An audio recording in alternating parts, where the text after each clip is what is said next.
What if the most dangerous part of this whole story isn't the guns? It's how normal the people moving them have made it.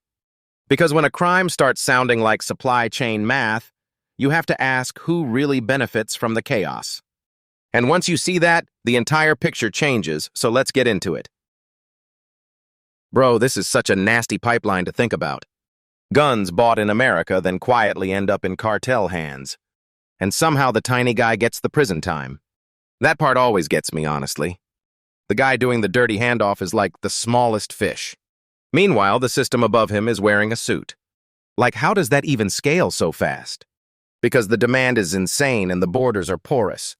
Porous is such a polite word for chaos. Yeah, and the cartels treat it like logistics. That line about sending it away and making money, that's chilling.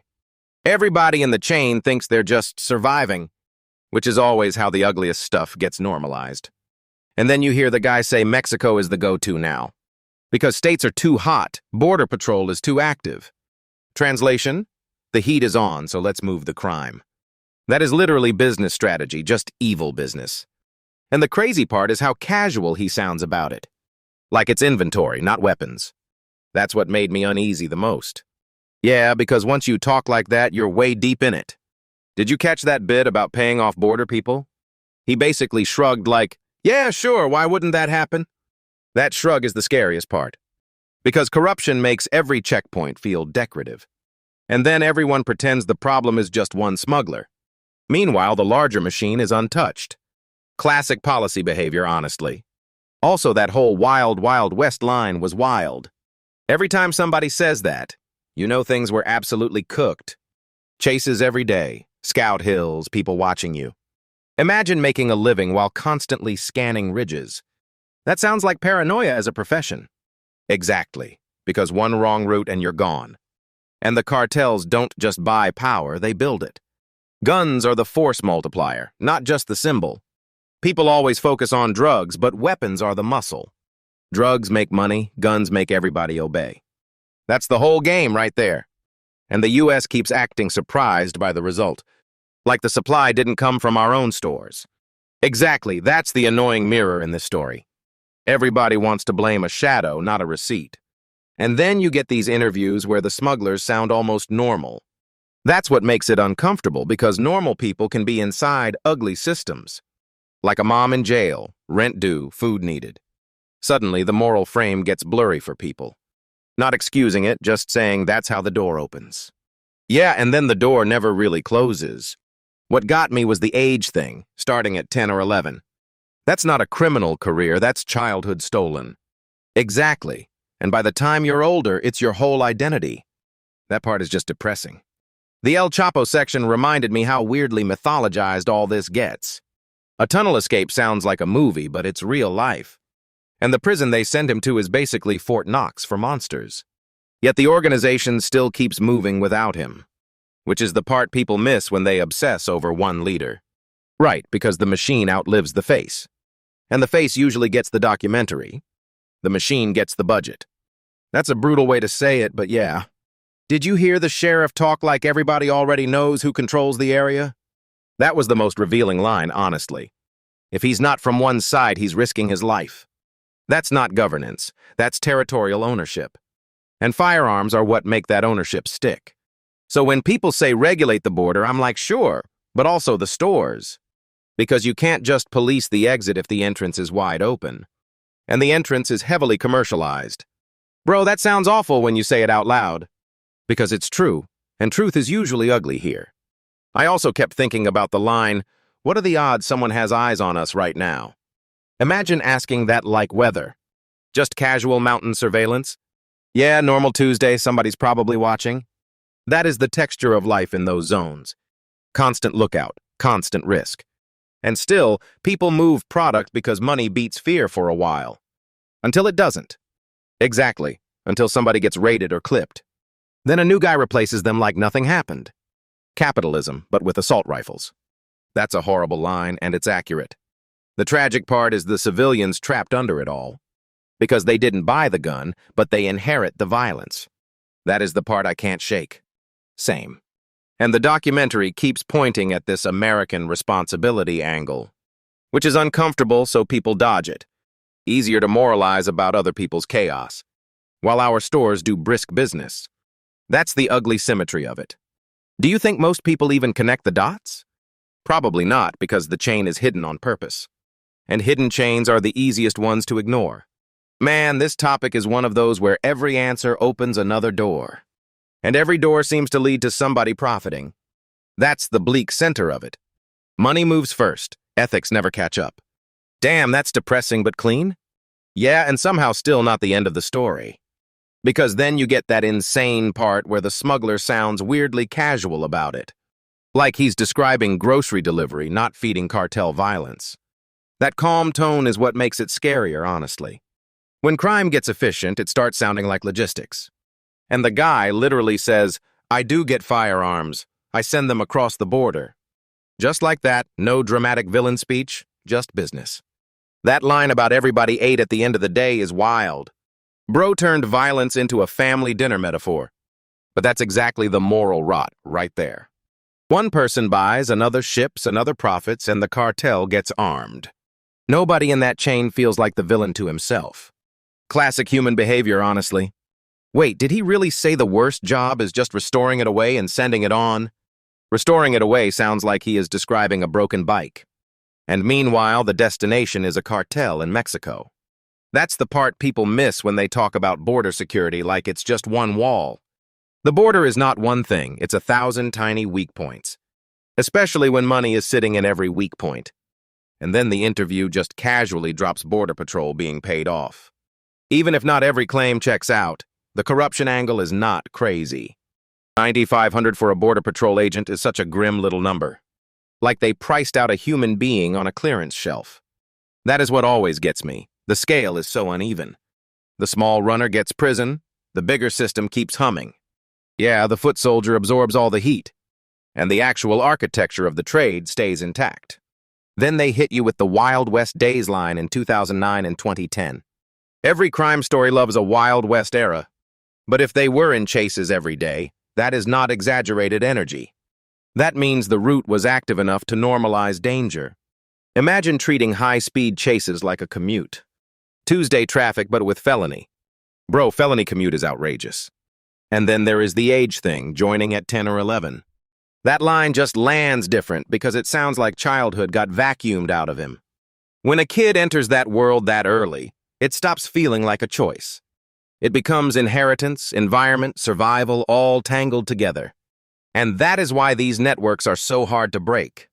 The cartels do not just recruit adults, they grow people inside the machine. Which makes all the clean policy talk feel kind of naive.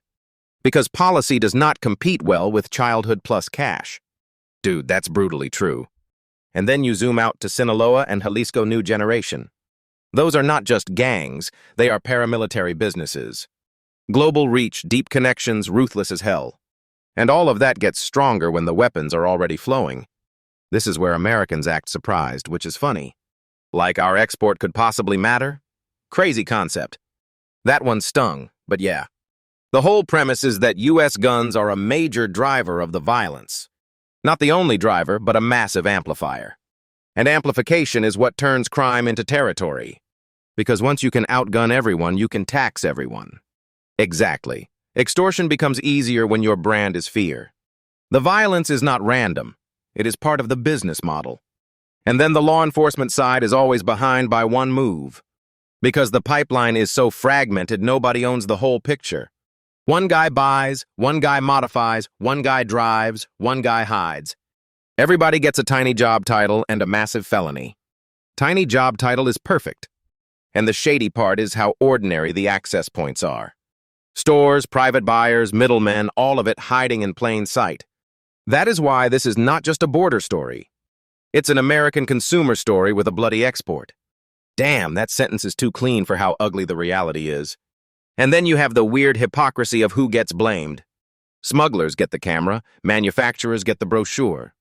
And the middle is where everybody pretends not to look. Even the phrase government arms deals sitting in the background is heavy, because it suggests the line between legal and lethal is really thin. If governments move weapons at scale, why is everyone shocked by leakage? That is the most cynical but sensible question we've said. Systems built for flow never love friction. And stopping guns means adding friction at every step, which is hard when there is profit at every step. And the smuggler interview is interesting because he sounds almost defensive. Like I am clean business, as if that settles it. Criminal people really love the word clean. Clean business is such a cursed phrase. But that's the psychology, isn't it? Self-justification. If you can narrate yourself as normal, the guilt gets quieter. Until it doesn't. And the way they talk about risk is almost spiritual. Like they genuinely think danger is part of the code. Because in their world, danger is the price of access. And access is everything. Meanwhile, the sheriff is in the back like, yeah, this is insane. I love how every enforcement person on these stories looks tired immediately. Because they know it is whack-a-mole with longer tunnels. And the cartels just adapt faster than the institutions do. Always. Crime has product-market fit, sadly. Product-market fit for evil is a wild phrase. But it fits because the demand is real on both sides. Guns in the US, power in Mexico, money in between. That middle is where the bodies usually appear. Yeah, and that is why the whole thing feels so dirty. And the insane part is how ordinary it sounds when they explain it. Like, I buy the gun, I move it, everybody eats. That line is horrifyingly casual. That's how people talk when the risk becomes normal, right? At some point, the moral compass just gets replaced by a spreadsheet. Except the spreadsheet has bullets in it. And what gets me is the scale of it. Like, these are not movie props. These are real weapons crossing real borders. And then the cartels turn that into whole systems of control. Not just violence, also intimidation, logistics, all of it. The scary thing is how integrated it becomes. Guns on one side, cash on the other, fear everywhere in between. Basically the worst supply chain imaginable. Yeah, if Amazon was run by psychopaths, and the people doing the smallest jobs get crushed first. That part bothered me more than anything. Because the little guy takes the prison time, not the architecture. Exactly, the kids carrying boxes become the headline, while the bigger money stays weirdly abstract. And then you hear about paying off border agents, police, everybody. Like the route itself is a business relationship. Corruption is just logistics with bad branding. That is disgustingly accurate. But do you buy that it is as widespread as they imply? Because sometimes these stories make the whole border sound owned. I think it's less owned and more permeable. Like enough pressure in enough places and things leak. Yeah, and when the payoff is that high, somebody always bites. What blew my mind was the age thing, too. Joining that world at 10 or 11 is brutal. That's not a career choice. That's a childhood stolen. And then people pretend the violence just appears fully formed. No, it gets trained into people over years. Civilization really does outsource trauma efficiently. That should not be funny, but it is. The other thing is the US angle isn't small.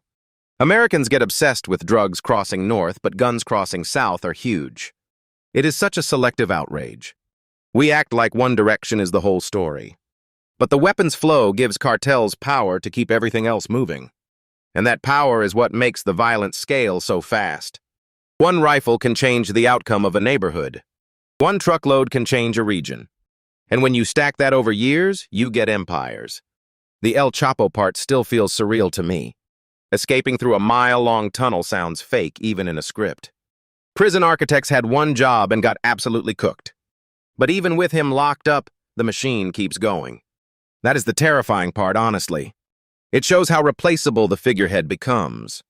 Remove one kingpin and the structure just reroutes, because the incentives are still there. And the demand for protection, drugs, status, all of it remains. Basically capitalism, but with a body count.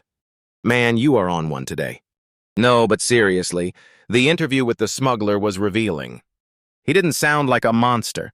He sounded rational, which is almost worse somehow. Because it tells you how close this sits to ordinary desperation.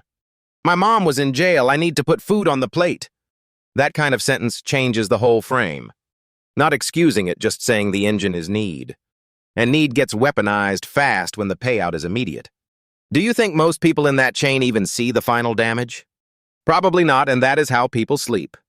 Compartmentalization is basically the job requirement. I just move the thing is the national anthem of deniability. That one's actually perfect. But then what do you do with a problem like that? because it's not as simple as shouting more punishment. More prison just catches the visible layer. The smugglers with the easiest arrests are never the whole story. Right, the system prefers easy arrests and hard press conferences. That's painfully true. If the guns are the pipeline, then the pipeline has to be traced upstream. Manufacturers, dealers, straw buyers, all of it. And maybe the political comfort around firearms, too. That's where everybody gets tired and looks away. Because now it is not just a border story, it is an American story. And that makes it harder to exile morally.